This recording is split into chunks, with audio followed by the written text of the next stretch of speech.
Welcome back, everybody. My name is Randy, and of course, you are watching the 5-5 Garage. And today, I will be addressing some suspension issues I'm having with my Mazdaspeed 3, thanks to some help from Mazdaspeed system. So, before we get started, if this is the first time you have watched any of the videos on this channel, first of all, let me take the time to say thank you and welcome to the channel. But if you've been following since day one, if you've been following me on all my social media, you know exactly what I'm about to say. If you have been following the channel, and you should be following the channel, you will know that I have added various modifications to my 2010 Mazdaspeed 3. One of the modifications I added was a set of adjustable coilovers from RaceSpec suspensions. Now, what that allowed me to do was not only could I adjust the dampening of the suspension, I could also lower the car as well. It gave me the opportunity to be able to adjust the camber on the front wheels. Now, unfortunately, one of the side effects of lowering a car like the Mazdaspeed 3 is the rear suspension is not that adjustable. So when you lower the car, you actually start to affect the handling of the rear end. And the reason why is when you lower the car, it adds in negative camber. And what I mean by negative camber is, for instance, use my hand as an illustration. When your car is on a stock suspension, the wheels for the most part are mostly up and down, and that allows you to get the most contact tire patch on the ground. When you lower the car, what happens is you add what's called negative camber, meaning the top of the tire starts to tilt in. And in performance cases, on the front, you would like to do this because it helps aid in with a quicker turn in. And as well, when the suspension compresses, it makes the camber, it takes out negative camber. And then when the suspension goes back to its right height, it adds it back in. It's actually beneficial on the front. Now, on the rear of the car, what is happening is, since the car has become lower, it is adding in negative camber. But the rear suspension parts on the Mazdaspeed 3 are not adjustable. So what that means is the lower the car goes, the more negative camber that it adds. And one of the detrimental aspects of this is instead of riding on the full width of the tire, the car is now riding towards the edge, and that can cause premature tire wear. So one of the things that I would like to address with the car is being able to adjust that rear suspension to get it to where I can adjust the camber back to being in a neutral position. And thanks to the fine folks at Mazdaspeed system, I'll be able to do just that. One of the ways I will be addressing the rear camber issue on my car is with a set of these adjustable rear camber arms from Mazdaspeed system. Now, these come with the bushing already installed, so that's something that you're not going to have to worry about. As well, they are, of course, adjustable. And with this collar right here, you can either screw it in, and that allows you to add in some negative camber, or you can screw it out, which allows you to take the camber out. As well, one of the benefits of these that I liked is the fact that you can adjust these on the car. That means you do not have to unbolt this from the rear suspension setup and then twist it and turn it, get it where you want it, and put it back in. This collar right here actually allows you to do that. And once you get your settings locked in, you can then use this pinch bolt, tighten this all down, and you are ready to go. Now, I already have a set of adjustable sway bar inlinks on the front of my car from Massive. I really like their products. I really like the cool purple anodizing, but this is not the only piece from Mazdaspeed system that I'll be adding to my car today. Another issue on the rear of my car is I want to be able to adjust the toe. And what the toe setting does is, if you're looking at the car from the front, negative toe means that the front of the wheel facing you is turned in towards the car, and positive toe means that the wheel facing front is aimed outwards. Now, on performance cars, you want to run a little bit of negative toe because it does help the car track straight. One of the things I want to do today is to be able to get my car handling as close to neutral as possible. And to do that, I will be adding a set of these adjustable toe arms from Mazdaspeed system as well. And once again, just like the name says, they are adjustable, so I can put these on the car and I will be able to get my settings as neutral as possible. Now that I have the part explanations out of the way, I'm going to change out of this Mazdaspeed shirt because I don't want to get it dirty, and then I will see you guys out in the garage. This right here is the toe arm, and to remove this, there are two 17mm bolts. Now, as you can see, I have already went through and sprayed some PB Blaster on this in the hopes that these will come out easy. I don't see a problem with that.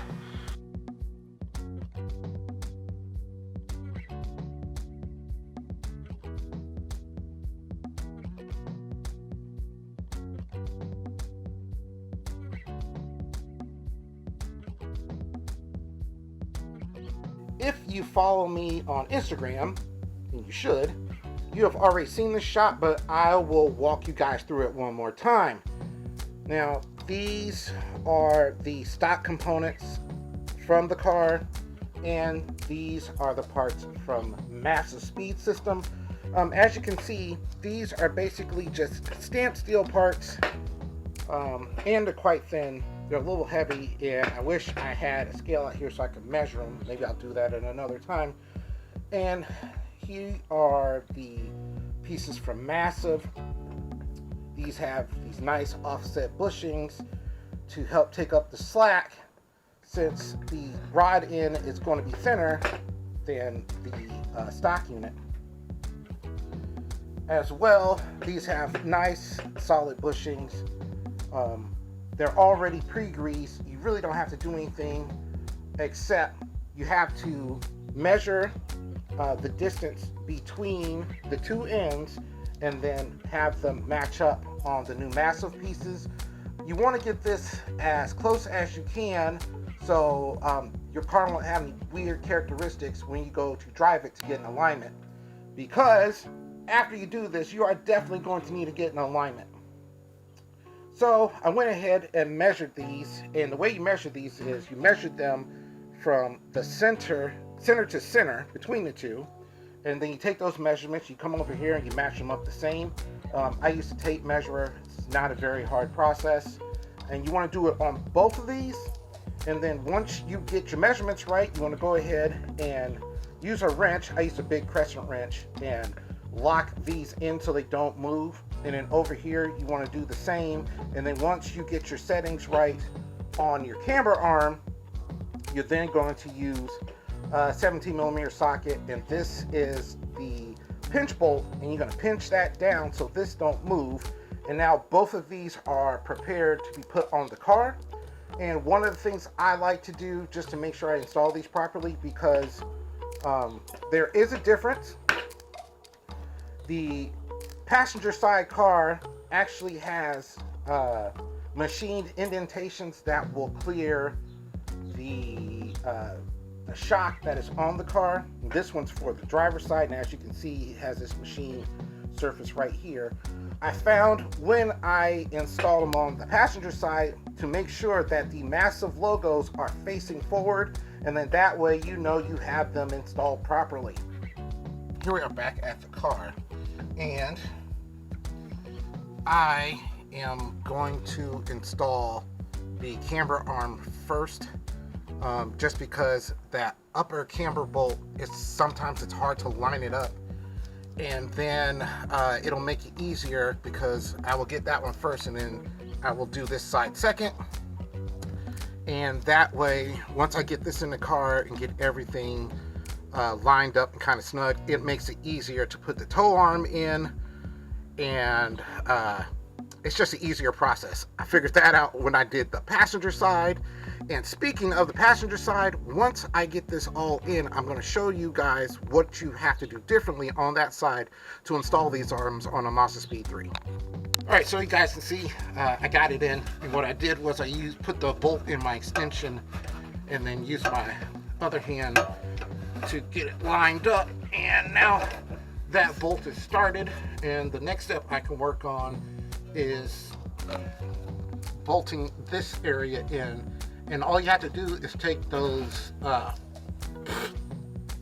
offset washers, stick them in there, squeeze them, and then move this mount up into place. If you have to, you might have to use a rubber mount to help you get it lined up. And I just got a nasty like road dust, brake dust in my. I got the camber arm installed. Next thing is to install the tow arm, and I went ahead and greased the threads on these captive bolts just to make it easier when I go to put the arm in and get everything screwed in. And once everything is installed, you want to torque all these bolts actually to 85 foot-pounds.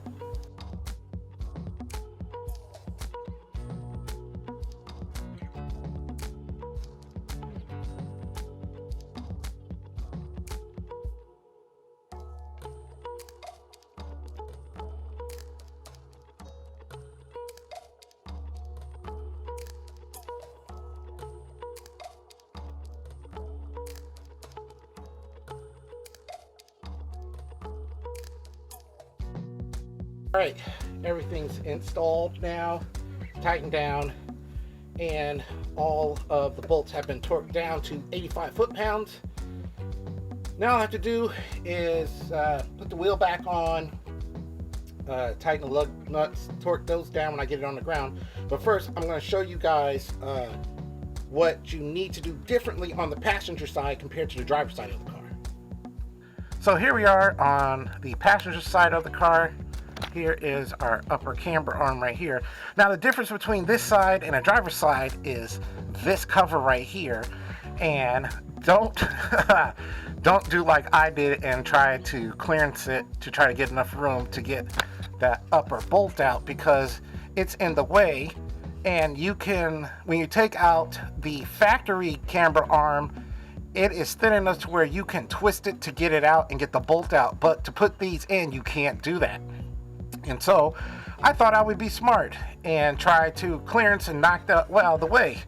Well, what I didn't know is this is for the it's the charcoal valve, the charcoal gas like vent something or other. I'll put the description in this video somewhere, but there's an electrical connector that goes onto that.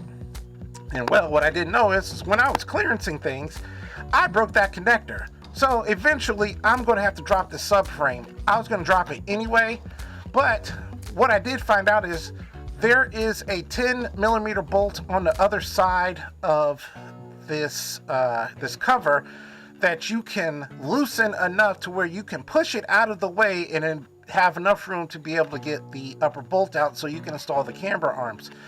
So learn from my mistake.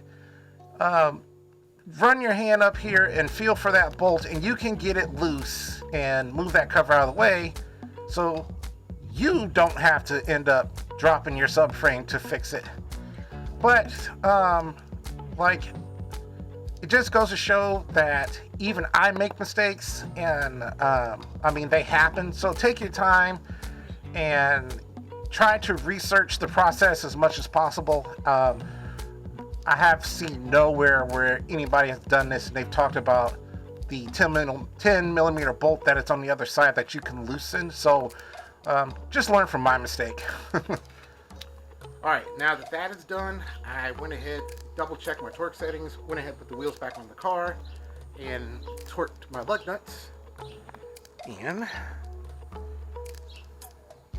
next thing I get to do is get the car started and take it for a drive and check and see if I got any lumps or clunks. I don't think I will, but that is looking much better now camber wise, and I can't wait to take this car and get my alignment done and get some sportier suspension settings to see how well this car really going to handle. And that is a wrap. Now, before you go driving off, make sure you double check all of your bolts and make sure that you have them torqued to 85 foot-pounds, as well as double check and torque all of your lug nuts. Make sure to get your car's alignment done as soon as possible. I noticed when I did my little shakedown cruise that I kind of got it close, but my steering's still a little bit off, so I'm going to try to get that done as soon as I can. I'd like to take the time right now to say a big thank you to Mazdaspeed System for sponsoring this video, as well as sending me these parts so I can do an installation and a review for you guys. So far, I am very impressed with the products. They are beefy. That's a solid chunk of aluminum you got underneath there. I have no more flex coming from my rear suspension components. I cannot wait to get these things dialed in so I can take my car autocrossing. So if you enjoyed today's video and you learned something today, make sure to smash that like button as well as smash subscribe.